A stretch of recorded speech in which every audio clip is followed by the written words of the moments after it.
Hi Alina. Alright, so here is your past life spread. So what we're going to do is go through where you were, what you did with the majority of your time, an important day with the relationships and feelings involved, another important day with relationships and feelings, the death and lesson learned, okay? And we'll get hints of time throughout. So all I'm going to do is relay to you the images and impressions that are coming through, and your job is going to be to try to make connections where you can based off of what comes through. So a couple of ways to make connections, just be mindful of. Direct connections is when you directly connect or resonate with the information coming through. An opposite connection is when whatever comes through you can connect with because it's opposite. So for example, we get people who, let's say, die of smoking, they come back and they might be allergic to smoke or can't stand the smell of smoke, despite having a lifetime of smoking all the time. You see, so there's like opposite connection there. So just be mindful of that. And you might want to get a notebook and pen, a lot of stuff comes through.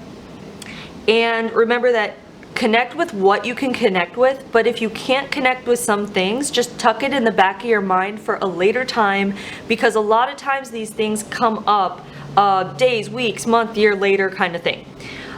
So let's go ahead and begin right away. What I can say is coming through is we are looking at a female aspect here, and there is something about the female aspect here that you would say if you were to meet her, her energy feels dense, grounded, stable, dense, kind of heavy, but not heavy in a bad way, heavy in a stable way. Like this person feels anchored to the earth. And by that, I almost want to say anchored to, we'll say Mama Earth, right? Like planet Earth, like that in a way where she's always connected to Earth. So it feels like we're looking at someone who is almost like, I want to say nature based, or always out in nature, or at least always barefoot, like her feet on the ground kind of thing. So how you could connect with this, for example, already would be the idea of how you connect with Gaia, Earth, nature. Are you someone that likes to get outside, be outside? It can even be as direct as, are you someone that likes to have bare feet or not wear shoes or whatever it may be? But the opposite connection would be if you can't stand being barefoot and touching the ground barefoot, and you always have to have something between you and the ground. That would be the opposite connection, because this person felt like barefootedness was like a way of life here. And as I'm saying that, it's almost like we're getting into something that would feel kind of tribal. So sorry about any noises in the background. There's a dog, so just don't mind that. If it gets bad, I'll do something about it. So we're gonna go right into the island card. Right after, I do want to say another connection you can make. Let's say you want to go out, like you always want to go out, but you just don't find the time, or the weather's not good enough, or whatever it is. There might be like excuses why you don't go outside and get your feet on the earth. This would be a message for you to try to make more time for that. And that would be very beneficial for you in many ways, depending on what kind of benefits you're looking for. Because this is the kind of thing that can enhance your spiritual gifts, abilities, if that's what you're looking for. But also, this has been known to help with self-healing. And I'm not a medical doctor, disclaimer, blah, blah, blah. But being out and grounding yourself on Mama Earth with the intention of soaking up the energy, that healthy, pure energy of the planet into your body, through visualization and intention, like a meditation almost, can help with physical self-healing, as well as emotional and physical, emotional and mental. So if that is something you are kind of looking for, this might be coming up for that reason. So just keep that in mind, okay? But let's go ahead and dive into the cards here. So where we're going, this is the island card, and this is linking me to what feels like, we were talking about tribal. So we're looking at someone who is indigenous, and I'm trying to, because here's the thing, with the island card, yeah, it could be like Fiji and Hawaii, but it can also be Australia, Japan, the UK. And what this is feeling like is, first of all, the community, the people are what you would call like a medium brown color. It feels like we're looking at the southern half of the equator. So let me just see where they're putting us. Okay. So this is the word coming up, oddly enough, bear with me. The word coming up is the word pygmy. I don't know what pygmy, I know I've heard it before. I don't know what it is. It might be like an animal or something. Google it, Google pygmy, see where a pygmy or pig, whatever that is, see where it is. It's likely that we're going to wherever that thing is native, whatever that might be. This could also be Papua New Guinea, because pygmy and Papua New Guinea are kind of like going together in my head right now. So look that up. I know that area is, I believe, near New Zealand. So we're looking at that area of the world is what I'm feeling coming through here. And we're looking at indigenous people from there, or even if people moved there from the main, like New Zealand or whatever, we're basically we're going to like New Zealand. That's basically where we're going, but it might be even like more specific Papua New Guinea. Okay, I know I'm like talking a lot about it. So here's the thing. What you want to do is, first of all, if you have a connection to New Zealand, even Australia, because it's kind of similar, but if you ever had a connection or a desire like to go to vacation there, to just go visit, to see what, you know, if you've ever been pulled there, that would be a connection. But also, this is also, we're looking at, if you've never considered it, you want to go and Google photos of Papua New Guinea. Even photos of, like, if you can find the native communities or people or old depictions or photographs of that and the land, and you want to go and like look at it and let it kind of affect you and see if you are emotionally affected or triggered in any way, kind of like it seems familiar, comfortable, it pulls at you, it feel like it, what feeling does it give you to see the photograph of that area is what we're looking at, unless you're already well aware of the area and you already have an opinion about it. That's how you would see a connection with this. So you also want to Google the culture, the language, the food, and see how you connect with that too. It's really interesting. So that's where they're placing us. Another thing about this is I would like for you to see about, like, there's art happening here. There's something about art, but it's not art for no reason. It's a design. I feel like there are designs, like cultural designs, like it, okay, I keep seeing like jagged things, like, here, wait, let me draw it real quick. So I keep seeing, like, if you can see this, like this kind of thing, and there might even be like connected dots of some kind, almost like a tattoo. You want to go and see if there's something about these people who might, the indigenous people there, that might mark their face, because I feel like the aspect coming through of you has like facial tattoos, or it's makeup, but it looks like tattoos, what we would think of tattoos when we first see it. So there's something about adornment on the body for these people, and it feels like it marks a certain thing in their life, whether it's like puberty to adulthood, or you know, entering motherhood, or whatever it might be. Go ahead and Google and see about that kind of thing with the, I guess, the Aboriginals, is that what they're called there? So we want to see about that. Oh, that can also be a connection for you, by the way, if you've ever considered facial tattoos, or if you love makeup. Like, if you love, not just love makeup, but even thought about like costume makeup, like almost like for fashion shows, or for even like more like intricate design makeup kind of thing. So if you're into makeup in some way, that would definitely come from here. But again, it would be makeup, but like a little bit to the next level makeup. Like maybe you like the idea of putting those like those sparkle stones or whatever by your eyes or in the middle of your forehead, you know what I mean, like kind of experimental makeup, that kind of thing. And if not, that's totally fine. You know, you have to connect with what you connect with. So there's also something linked to this card that we're getting to. So what you do with the majority of your time here, this is the healer card. So I feel like this is a community that does have something akin to a medicine man, medicine woman, and it feels like they're plopping me into the part of your life where you are either about to step into the apprenticeship role, or you're apprenticeshipping underneath, I want to say, like the primary medicine person, like your next not next in line, it feels like there's a lot of years left to go, but there's something about practicing under someone the healing arts, and this has to do, I want to say, with herbal remedy, but also mixed with their belief system having to do with, like, the word incantation is coming up. So it's almost like I want to say that what they're showing me is someone, like, you know those bowls with the, I can't think of the word, but like you grind the herbs in those bowls, the stone bowls, right?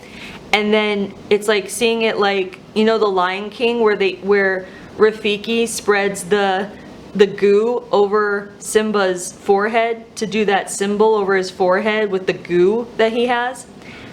It's like that.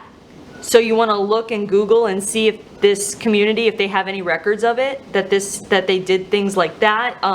Especially if, you know, if there's a medicine man, if they used herbs. Now, how you can connect with this though is if you yourself are into herbs. It could be cooking where you like, a mortar and pestle.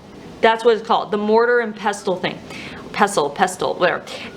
So if you like using that in the kitchen, we'll say, if that's, I know that's so random, but if you like the idea of like grinding stuff up, and this could also be if you were a kid and you used to make potions out of plants, like for fun, like you just used to like be like, I want to make whatever, and you like mixed plants together and made it mush and stuff, you know what I mean? Like how kids might do some imaginative stuff. If you did that, if you're into organic, earth-based, I want to say like lotions, skincare, or if you're even like, you would rather take natural remedies than pharmaceutical whatever, you know, like you'd rather drink a tea than have Tylenol, like that kind of thing.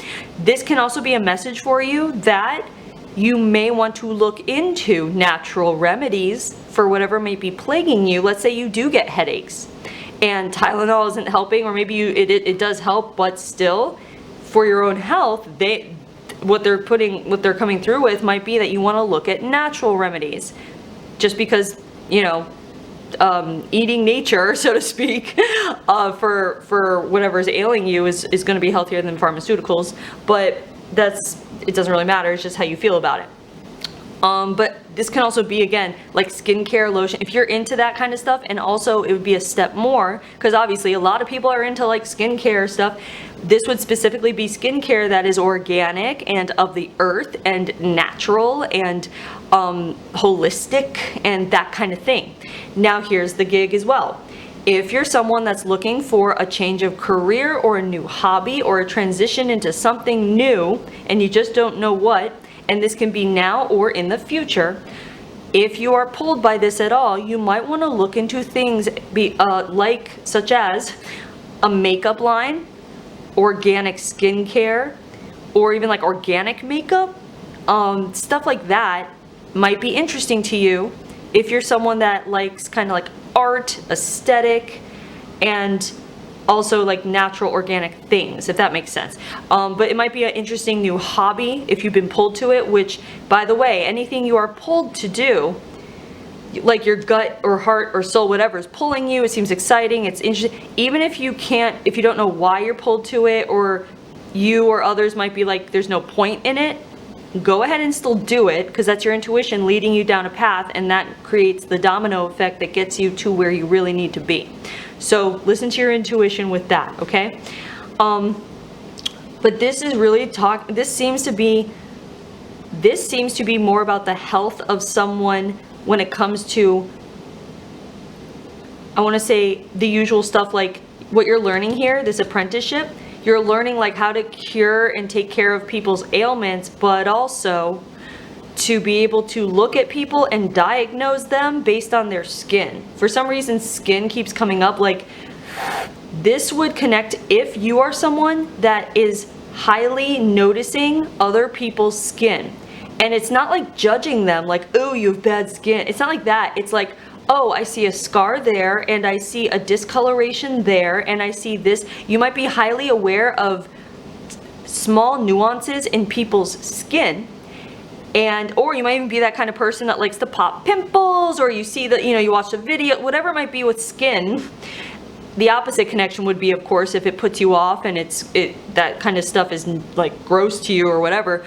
But if you do have a connection with the skin thing, it's because this aspect of you was trained to recognize ailments or what is lacking, almost like I want to say nutritionally, in someone's diet or their body based on their skin. That's what I want to say is mainly what you do here, as well as like take care of headaches and stomach aches and nausea and blah blah blah, all that stuff. So keep that in mind. This can also mean that, you know, we talked about like, oh, makeup, you know, if you're looking for like new hobbies or another career shift, it might even be like skincare, like what's it called when you like dermatology stuff, like that kind of thing, like skin peels and things like that. Or it could be that you just like doing it yourself. You really like taking care of your skin, right? That could be a connection as well. This can also be, by the way, get this, you might have really bad, terrible skin. And it could be because in this life, it was so well kept and so taken care of that your soul is like, I'm gonna come in next time and just have bad skin and this and that, right? So however you connect with skin. But if that's the case, let's say you're hard on yourself with your skin for some reason, you don't like it or whatever it might be, this would be a message for you to learn to love it despite. Like, learn to love whatever skin you got despite. Almost like I want to say part of your purpose in your current life might be to learn to love the skin you're in. I feel like that's what's coming through. And I feel like when you are able to fully love the skin you're in, despite any flaws that society tells you are flaws, when they're not flaws, we're human, so we have human things on our body and they're not flaws, they're human, they're perfect. But it's loving the skin you're in, and the more you really learn to love all the things that society tells you are flaws or that you might see as flaws, you're going to see a huge, huge transformation occur in your life. That's what I feel like this is. And this doesn't just have to do with skin. This can be weight, this could be age, this could be your brain, I don't know, like things you don't like, you know, people don't like about themselves. The more you love the skin you're in, and I feel like this is more physical though, but this can be anything, you're going to see a huge shift in your life. It can be like, I want to say it would create space for magnificent abundance to come in. So that's why I feel like that should be your first focus, is learning to love the skin you're in more than anything, quite frankly. But again, it's about how you connect, or, you know, if you don't connect, tuck it in the back of your mind for a later time. All right, so let's go to the first important day. All right, so the first day here, we have the trauma card. And the relationship involved is the family card. And this is kind of like the sorrow and a little slice of almost like a depression kind of thing. So what's interesting is this showed up yesterday in a reading, like all this, except this was the only one that was different. So that's interesting whenever I get repeated stuff. But what's happening here is, first of all, the sorrow depression thing here feels like it's not for whatever is happening here. And I'm just waiting to see what's coming through. What's standing out is the sorrow depression card feels like there's something underlying in this aspect of you that is always in a state of slight sad or depression. It's like there's something about the amount of knowledge you're gaining and the amount of people that you're seeing need help.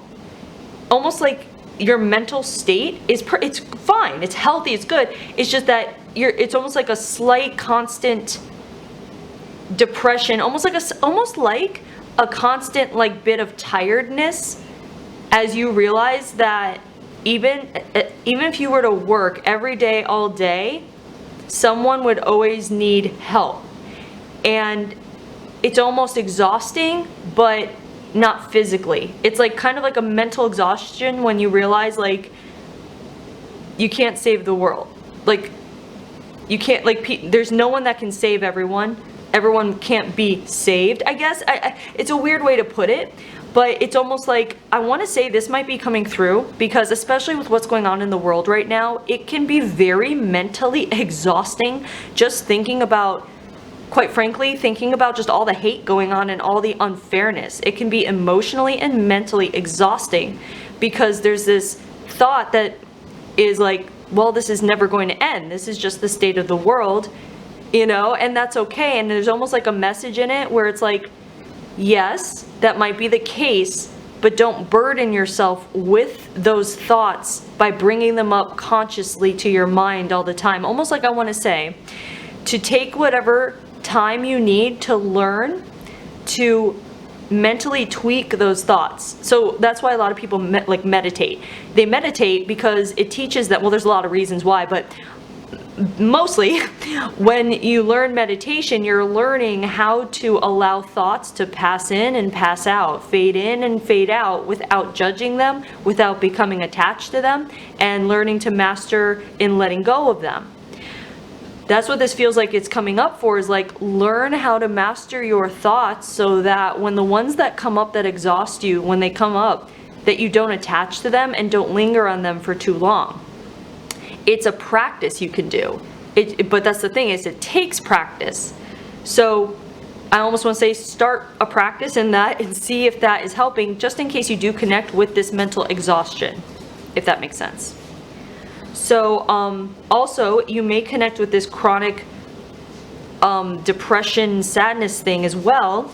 And just know that if you do have dips, or you kind of feel yourself in little depressed states of mind and you don't know why, maybe there's no reason, or maybe you think something is a reason, and then you find a reason, not like you're looking for it, but it happens, and then you kind of fall into a little depressed state of mind. That feels like it's this default coming through, where it's like when you're aware of it, you won't have to ride the depressive state out as long as you might do. So let's say this happens, let's say something happens and you get into this funk, we'll say a funk, for usually we'll say it lasts for 3 days or a week. By doing this practice, it would literally be within a few short hours, or even when you get really good at this, it would just be a thought in and thought out, and you wouldn't take it personally and it wouldn't affect you. That's kind of what we're aiming for here. But again, only if you connect with this. You might never be depressed. You might be totally energetic. The opposite would be you're here and you're happy and you're peppy and you're energetic, and you don't let things bother you. Things roll off your back. You don't feel like you have the burden of saving others. That would be the opposite connection. But if you have come into this life with those as a direct connection, this is telling you where it's coming from. And I want to say the trauma now, what's coming through, this trauma is not representing one thing, nor is it happening really to you. It is and it isn't. This trauma card is representing the entirety of your people, the community, which is the family card, by the way. The family card here, this is family as in soul family, as in the community you're in. You have all come there together at that timeline to be a part of each other's lives and affect each other in that way. So it's not only one-on-one, these soul contracts. Soul contracts happen on community levels, because people contract to come in together to experience a certain time in the history of the world, to experience whatever takes place together in that area of the world. It's kind of fascinating, and that's what's happening here. And your role in this is to help piece people back together and help heal them and help cure them and help diagnose and help. So this is a big job for your community, and it feels like there are a few of what you do, like apprentices, medicine, women medicine, whatever it is. It feels like there's a few, but not a whole lot. So this is just showing us basically where you are feeling the burden of the world on your shoulders. That's what this trauma is. This trauma, it's almost like the realization of the role you and the others like you play here. You realize it's a big role. You realize it's never going to end. And that is what feeds into the mindset of this is exhausting and it's never going to end kind of thing. So this can also be if you're someone in your current life where you might feel like, what's the word? It's like where the other shoe is going to drop. Like basically if you find a peaceful day or a peaceful moment, you might not be able to soak in the peace to the full extent, because your mind might go to worrying about the next day when you're like, oh, this can't last long. So if you have thoughts like that, like whenever something good happens or something, or there's a peace of mind, or there's just everything's like neutral, so that's good too, there's no problems, whatever, you might go to the thought, oh, this isn't gonna last. right? So that's where this mastery of the mindset comes into play, because you want to, if that thought comes in, you want to learn to let it come in and let it fade out, and don't attach to it, because those thoughts and emotions are what create our reality, as I'm sure you've heard. That's manifestation. So the more you're able to detach from these thoughts and not like give them anything to go on, so to speak, the more you can maintain the peace, or maintain the good feeling, or right? Sorry about the noise in the background. But just consider that. If you're able to master that, and master doesn't mean you have to like sit there for hours and learn meditation. This is just simply being aware of the thoughts that come in your head, and being aware of the caliber of thoughts they are. So it's almost like take a week, or that's gonna be hard. Take a couple days and note down every thought that comes in your head, whether it's negative or positive, however that, whatever negative, positive feels to you. And it kind of gives you a sense of self-awareness of where your mindset is at, because it's almost like taking stock of, okay, like positive, negative, and see what comes through. And that'll just tell you how much you have to kind of be aware of when the negative thoughts come through, so that you can let them in and let them go. It doesn't mean you're not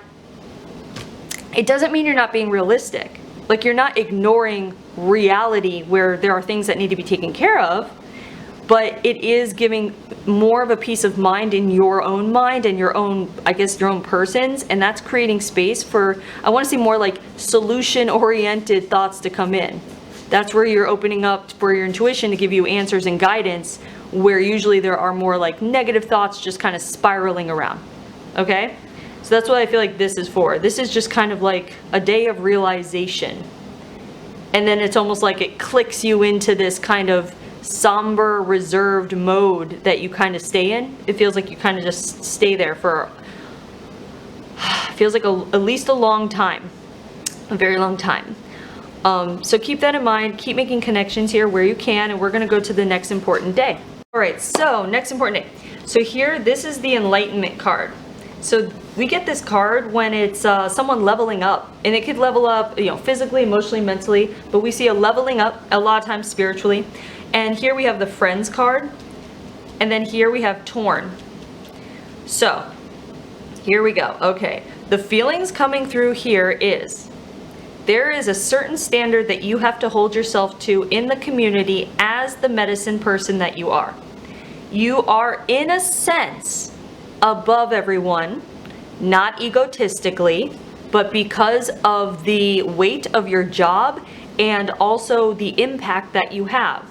So this would be akin to what you might hear of like a high priestess, or basically just a label that kind of ups your level of respect in the community, even though it's not like you're egotistical. It's just everyone is aware that it's almost like, I want to say, people bring you food. You have been built I want to say like a larger home than the rest, because that's where you see your patients a lot of times. Like, so there's a lot of things, a lot of benefits you get, but in exchange, it's kind of a life of a bit of isolation, because this is also, it feels like it's also a thing where you don't have a lot of friends. Even though this community is your family, soul family, you don't have a lot of friends. People you can talk to. I want to say you have 0 people you can talk to, except for, it feels like the people who are doing the same job as you, and it only feels like there's maybe a handful, maybe, not even, you know what I mean? So what this feels like here is, we're looking later in life when you have hit an age that your teacher was when they took you on, and so we are seeing you do the circle of life here and bring an apprentice on board to teach them the ways of the medicine woman or the medicine man, whatever it is, the healer. And so it feels like you are seeing yourself in this kid's, like in their eyes and their being, you're seeing them, and it's almost like you realize why your teacher didn't tell you the truth of the job. How lonely it was, and how kind of depressing it was, and how unsatisfying it was, even though it's satisfying and it's also lovely when people are healed. There's duality. There's beauty and there's pain, right? So the thing is you realize your teacher held back from telling you certain things because you realize you might have not gone through with this, the whole apprenticeship. You wouldn't have gone through with it if you knew that. Because there's also this idea, it feels like you don't have like kids, or you don't have like a union with anyone or anything like that. And I don't know if it's part of the culture or if that's your choice, but it feels very isolating. So in your current life, you might be someone who isolates yourself, or you feel isolated, or almost like the kind of thing where if you're in a room full of people, you might feel like not one of them, even if it's a room full of people, like that kind of thing. And if not, that's totally fine, but that's the feeling of this, where it's like you're on your own level. The medicine people, the healers in this community, they're on their own level. It's almost like people don't even know how to talk to them, because it's almost like this, as a healer, there's also like tapping into the divine, the intuition, the spirit world, in a way that the rest of the community doesn't practice, because they rely on you for that. Almost like you lead rituals as well, right? Like that kind of thing, like a spiritual healer as well. So there's something that, again, puts you above everyone, so you're on like a pedestal, but it's lonely up there. So you could have come back in this current life where you feel that isolation, you don't know why, or you could be someone who, and this might sound weird, but you could be someone who almost like demands it. Like you're like, how come you aren't worshiping me? And I'm saying that as an extreme word, but it's almost like, how come you're not treating me how come you're not treating me with the respect that I deserve, kind of thing. And you don't know why you feel that way. But if you do feel that way, it would come from here. And it's like, I know it sounds egotistical, but it's not, because you worked so much in this life for what you had. Like, you worked constantly. There was no off button. Even if you weren't in the middle of a healing, you were busy concocting things, and you were busy communing with spirit and praying and this and that, right? So there was never an off switch, which if you find in your current life that you are chronically tired, chronically fatigued, exhausted, and you don't know why you get this, and it could be either a constant thing in the background, or it can come in like doses throughout your life. It would be because this aspect of you never stopped working. So this could be a message for you in case you do overwork yourself. You need to find an off button, and you need to like switch off and just zone out and be by yourself, and go like read a book or enjoy something, go walk outside, like we said, get back to nature, whatever it might be. Make sure that you have an off button, that you're taking time for you, clearing your head, clearing space, peace of mind. Just take time for you. Just make sure you are prioritizing yourself in that way. But we are seeing you with a new apprentice here, and it's torn because you realize, yeah, I can't tell this kid everything, just like my teacher couldn't tell me everything, because this kid would go running. It's like you can see you and this kid is like full of life, very interested, happy to be here, like honored to be in your presence and honored to be taking up the mantle, so to speak. So you cannot bust this kid's dream, and nor can you risk not having someone coming after you for the community, because the community needs healers. So we're looking at someone who has to hold back. And so this might be connecting in your current life. If you have a problem expressing your truth, if you have a problem expressing things to people, it would come from this having to hold back. Now, the opposite would be if you came back into this current life and you're expressive and you tell the truth and you're blunt and you're honest, and that would be because your soul couldn't do it here but wanted to desperately. And so it might be coming back wanting to speak its truth so much.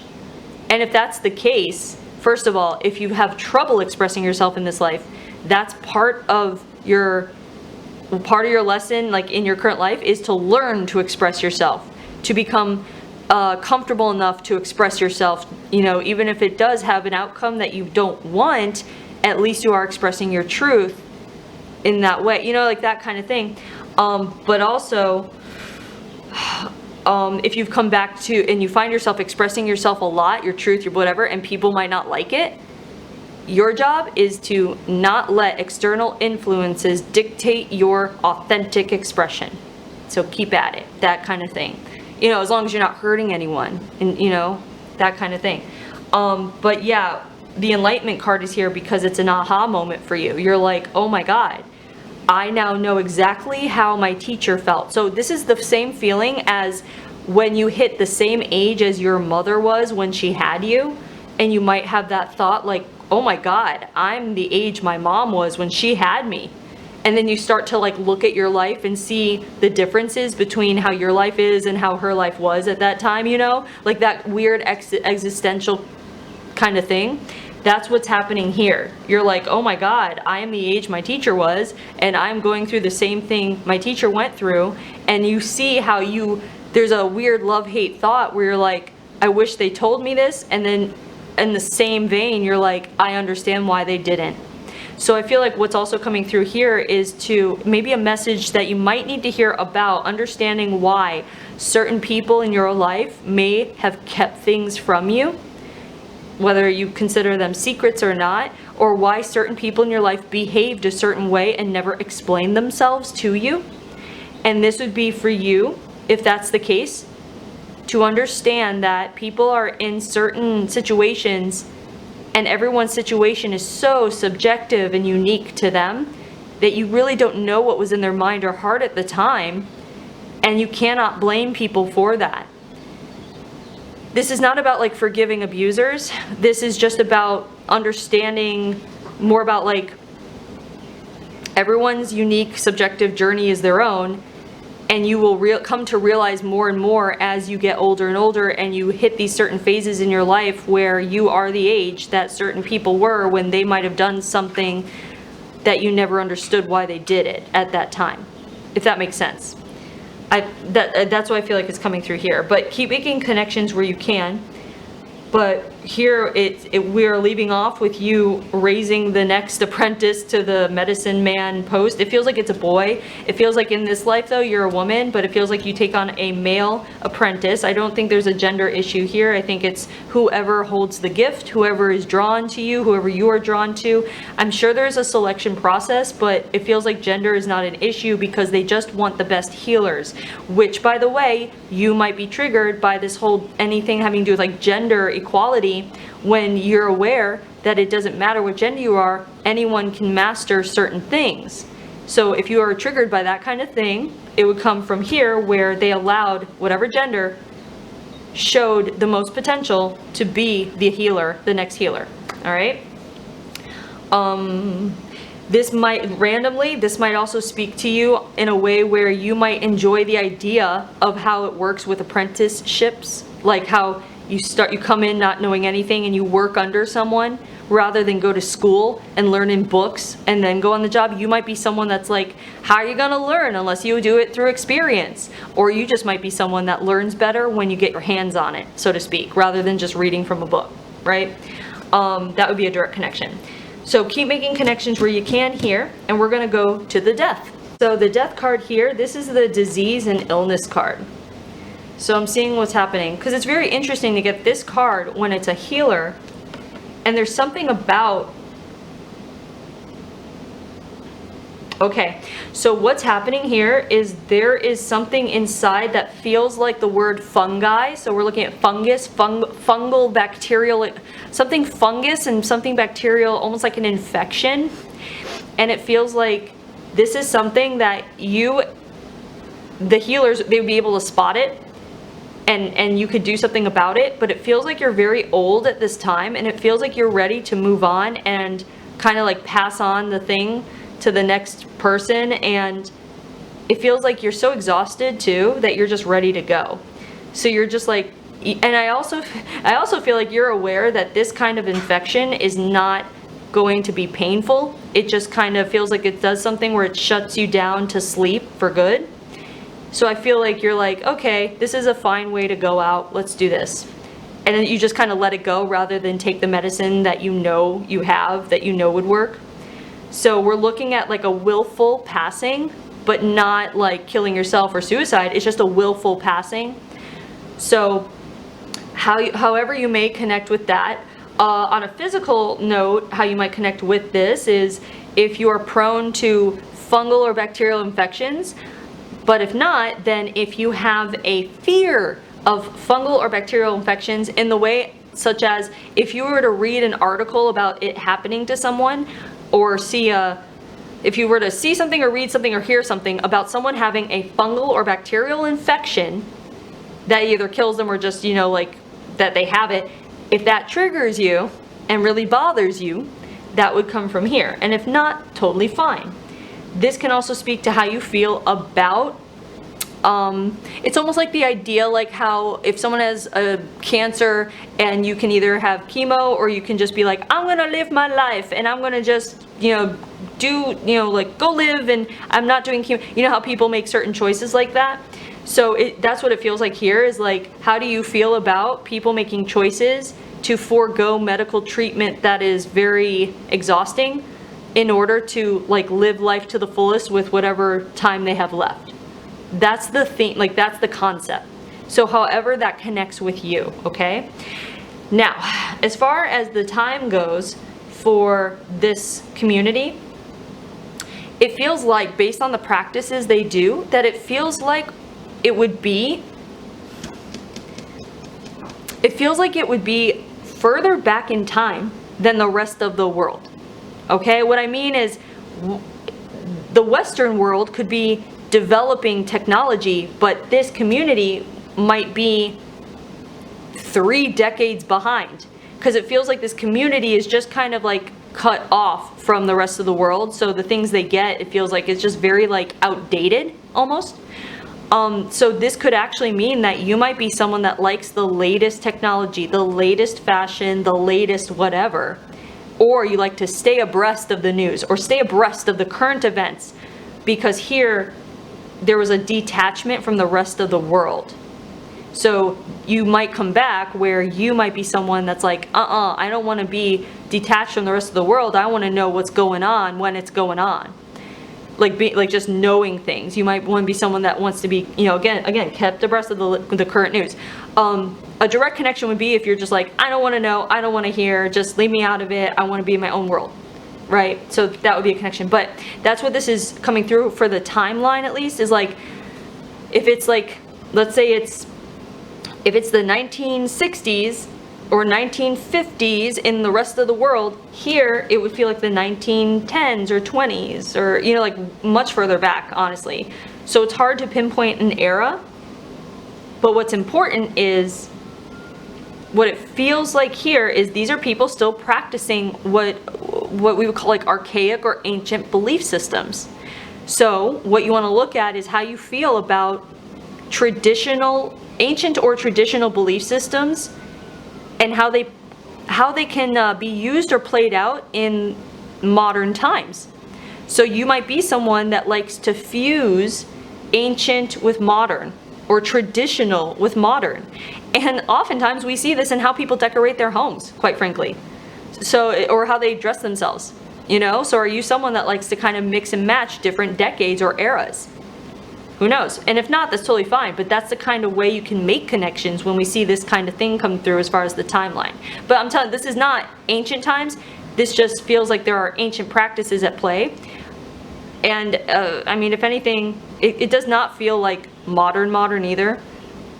I would probably round this in the 1800s somewhere, quite frankly, is what the feel is, if anything. But again, this community specifically would be back further in time, which, by the way, you might want to Google timelines for this place, the Papua New Guinea place or the New Zealand, how far back it was when they got there, and that kind of like their timeline, their history as well, and see what you vibe with. It's a good opportunity to use your intuition as well, yeah. And the markings on the face, unless they still do that today, it feels like very traditional makeup markings that I was talking about, or tattooing or whatever. Maybe you can find when that stopped, if it stopped. So if they still do it, fine. But if they ever stopped it, or even when it started, you might be able to narrow down a timeline there too. Just keep that in mind. So let's wrap this up with the lesson. Very fitting. This is the Let Go card. So what we talked about here is what I feel like when I say they, it's like, spirit, universe, where they would like your focus to go to, as far as I want to say letting go of what we talked about with the negative thoughts, not holding on to them, not attaching to them, or learning the art of non-attachment. Also, like letting go of feeling responsible or like there is a burden on you to save other people. And it could just be, it could be a family member, or it could be like when you hear about people in other countries having a really hard time. Like it's not your responsibility to save them. Do what you feel like you must do or should do or want to do, but the savior thing needs to go in case you have any of that. And then there's something else here. What did we do here? We did the letting go of this. I feel like this comes back in with the letting go of responsibility, but it comes to this boy that you were training. Like, it's his journey. You're not responsible for clearing out his journey of any blocks because that's part of his journey. So we are looking at a lesson of almost like, I want to say, not enabling people by backing off and letting them learn lessons, even if it's the hard way. It's not for you to take away other people's lessons by, I guess, saying something that would ease their journey. Even though that sounds counterintuitive to being a healer, that's actually part of the gig, is letting other people learn how to heal themselves.